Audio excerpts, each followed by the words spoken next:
Hello అండి. అందరికీ నమస్కారం. నేను మీ విజయలక్ష్మిని. Welcome to Golden Fish YouTube channel. ఏంటి ఇది చికెన్ కర్రీ అనుకుంటున్నారా? అనుకుంటే పొరపాటండి. ఇది పనస ముక్కల కూరనమాట.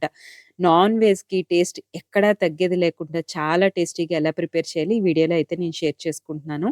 చాలా అంటే చాలా బావుంటుందండి. అసలు చూడ్డానికైతే మనం చికెన్ కర్రీ వండామా అన్నట్టుగా అనిపిస్తుంది కదా! చాలా ఈజీ ప్రాసెస్ కూడా అన్నమాట. ఇప్పుడు మనకి రైతు బజార్‌లో చాలా ఈజీగా మార్కెట్‌లో దొరికిపోతున్నాయి పనస ముక్కలనేవి. అందువల్ల ఎలా ఈజీగా వండుకోవాలి ఈ వీడియోలో మీతో షేర్ చేసుకుంటున్నాను. మన ఛానల్‌ని మొదటిసారి చూసినట్టయితే తప్పకుండా లైక్ చేయండి, షేర్ చేయండి, సబ్స్క్రైబ్ చేసుకోవడం మాత్రం మర్చిపోవద్దు. మీకు ప్రాసెస్‌లోకైతే వెళ్ళిపోదాం. ముందుగా నేను పనస ముక్కలనేవి నేను రైతు బజార్‌లో తీసుకున్నాననమాట. వాష్ చేసి పక్కన పెట్టేసుకున్నాను. దీనికి ఒక 2 టమాటీలు మీడియం సైజ్‌వి అయితే కట్ చేసి పెట్టుకున్నాననమాట.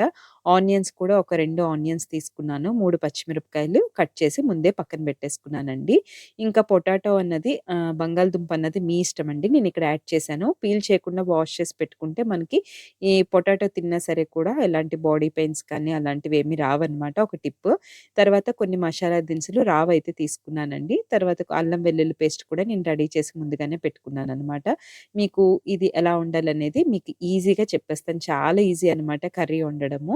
ముందుగా కడాయి పెట్టుకున్నామండి. ఇందులోని మస్టర్డ్ ఆయిల్ అంటారు కదా! ఆవాల నూనె అదైతే తీసుకున్నాననమాట. మనకి నాన్ వెజ్ కానీ, ఇలాంటి కొంచెం నాన్ వెజ్ మసాలా రిలేటెడ్‌గా చింతపండు పులుసులు గానీ, చేపల పులుసు, చామదుంపల పులుసు ఇలాంటి కర్రీస్‌కేంటంటే ఆవాల నూనె చాలా బావుంటుంది. చాలామంది అంటారు స్మెల్లొస్తుందని. అదేంటంటే వండేటప్పుడు స్టార్టింగే మనకి వేడెక్కినప్పుడే వస్తుంది గానీ తర్వాత రాదనమాట. టేస్ట్ మటుకు ఫైనల్‌గా నార్మల్ ఆయిల్ కన్నా ఈ ఆవాల నూనెతో టేస్ట్ అనేది చాలా డిఫరెంట్‌గా ఉంటుంది. 1, 2 సార్లు కొంచెం అలవాటు పడడానికి కష్టంగా ఉన్న చాలా బావుంటుంది. ఆనియన్స్ అయితే బాగా ఫ్రై అయిపోవాలండి. ఫ్రై అయిన తర్వాత ఒక 80% ఫ్రై అయిన తర్వాత టమాటాలు యాడ్ చేసుకోండి. మనకేంటంటే టమాటాలు, ఉల్లిపాయలు పేస్ట్ చేసి వేసుకునే దానికన్నా ఇలా పీసెస్ కట్ చేసి మూత పెట్టి కాసేపు మగ్గనిచ్చిన తర్వాత ఆ కర్రీ టేస్టులు చాలా బావుంటాయి. ఎగ్ గ్రేవీ గానీ, తర్వాత బర్బాటి గ్రేవీస్ ఇలాంటివి ఉంటాయి కదా! పేస్ట్ చేయకుండా ఇలా పీసెస్ లాగా ట్రై చేయండి. చాలా బావుంటదనమాట. చూసారా మూత పెట్టేసి ఒక 5 మినిట్స్ వదిలేస్తే చక్కగా అది మనకి ఆహ్, ఆహ్, ముద్దగా అయిపోతుందనమాట. ఆ తర్వాతొచ్చేసరికి మనకేవైతే పనస ముక్కలైతే ఉన్నాయి కదా! అవి యాడ్ చేసేసుకోవాలనమాట. ఇంకా పొటాటో మీ ఇష్టమనమాట యాడ్ చేసుకోవడం అనేది. యాడ్ చేసుకున్న తర్వాత దీన్ని ఎలా పడితే అలా కలిపేయకూడదండి. నేను చూసారా బోర్డర్స్ నుంచి తీసి కలుపుతున్నాననమాట.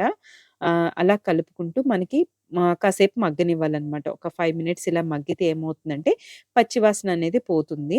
మనకి ఏ వెజిటబుల్ ఏదన్నా సరే ఇలా మగ్గనిస్తే చాలా టేస్టీగా ఉంటదండి. తర్వాతొచ్చేసరికి ఇందులోని మనకి అల్లం వెల్లుల్లి పేస్ట్ అనమాట. నేను అల్లం వెల్లుల్లి పేస్ట్ కొన్ని గరం మసాలా దినుసులన్నీ మిక్స్ చేసి ముందుగానే పెట్టేసుకుంటాననమాట. ఇంకా నేను గరం మసాలా అది ఏమి యాడ్ చేయననమాట. ఆ తర్వాత దీన్ని కూడా నెమ్మదిగా చూసారా స్ప్రెడ్ చేస్తున్నాను గరిటెతో ఎక్కువ కలిపేయకుండా. తర్వాత దీన్ని కూడా బాగా మిక్స్ చేసి కాసేపు మూత పెడితే అల్లం వెల్లుల్లి పేస్ట్ బాగా పీస్‌కనేది పడుతుంది. ఇప్పుడు ఒకసారి మళ్ళీ మిక్స్ చేసుకొని మీకు కావాల్సినంత పసుపు, తర్వాత మీకు సరిపడినంత కారం. నేనిక్కడైతే ఒక 2 స్పూన్స్ కారం అయితే యాడ్ చేసుకున్నాను. తర్వాత సాల్ట్ అనమాట. టేస్ట్‌కి, రుచికి సరిపడా సాల్ట్ యాడ్ చేసుకొని మళ్ళీ ఒకసారి బోర్డర్స్ అంతా కలుపుకుంటూ మనం మళ్ళీ ఒకసారి మూత పెట్టుకోవాలనమాట. అప్పుడేంటంటే ఈ అల్లం వెల్లుల్లి పేస్ట్, కారము, పసుపు, సాల్టు అన్నీ పీస్‌కి బాగా అబ్జర్వ్ అవుతుంది. అండ్ స్మెల్ కూడా చాలా బాగా వస్తుందనమాట. అసలు ఎవరికైనా చెప్తేనే తెలుస్తుందండి. లేదంటే అసలు మనం నాన్ వెజ్ వండామా అన్నట్టుగానే ఉంటుంది. తర్వాత మనకి వాటర్ ఎంత పడుతుందంటే ఈ పీసెస్ అన్నీ బాగా మునిగినంత వరకు వాటరేసుకోవాలి. కొంతమందేంటంటే ముందుగానే బాయిల్ చేసి వాటర్ అన్నది డ్రైన్ చేసేస్తారు. మరి కొంతమంది కుక్కర్ పెడతారు. అవేవి అంత టేస్ట్ అనిపించవు. ఎందుకంటే బాయిల్ అయిన తర్వాత ఆ వాటర్ మనం డ్రైన్ చేసిన టేస్ట్ అంతా పోతుంది. కుక్కర్ పెడితే పేస్ట్ లాగా అయిపోతదనమాట. ఇలా మనకి పీసెస్ మునిగినంత వరకు వాటరేసి బాగా బాయిల్ చేసేయాలి. మనకు కొంచెం వాటర్ ఉంటుండగానే మనము ఇక్కడ కొత్తిమీరని యాడ్ చేసేసుకొని దించేసుకోవాలి. ఎందుకంటేనండి పనస ముక్కల కూర మనకి స్టవ్ ఆఫ్ చేసిన తర్వాత చల్లారాక గట్టి పడిపోతుందనమాట. నార్మల్ కర్రీస్‌లా కాదిది.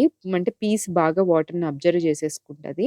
కొంచెం మనకి వాటర్ ఉంటుండగానే ఆపేసుకున్నామనుకోండి, మనకి కొంచెం తినేటప్పటికి ఏమవుతుందంటే చక్కగా ముద్ద కూరలాగా అవుతుంది రైస్‌లో మిక్స్ చేసుకోవడానికి.